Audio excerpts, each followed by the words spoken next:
எதை நம்ம ஹேண்டில் பண்ணுறோம், நம்ம எது கூட டீல் பண்ணுறோன்னு தெரியாமல் வளர்க்குறது, வளர்க்க தெரியாமல் வளர்க்குறது, பார்க்க நல்லா இருக்குன்றதுக்காக டாக் வாங்கி வளர்க்குறது, இல்லை பெருமைக்காக வளர்க்குறது, இதெல்லாம் பெரிய பிரச்சனை.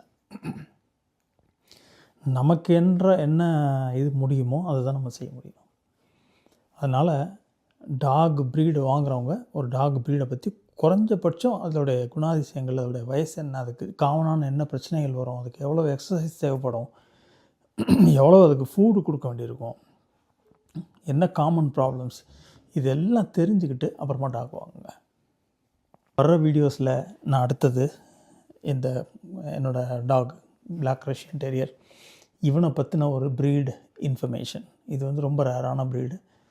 இந்தியாவில் எனக்கு தெரிஞ்சு இருக்கான்னு தெரியல, இங்கேயே ரேர் தான். ஆனால் இது ரேர்ன்றது பெருமைக்கு சொல்கிறதில்ல. எதுக்கு சொல்ல வரேன் அப்படின்னா, இதோடைய குணாதிசயங்கள், இது ஒரு புது ப்ரீடுன்றதுனால இதோட இன்ஃபர்மேஷன் ஷேர் பண்ணிக்கிறது என்னோட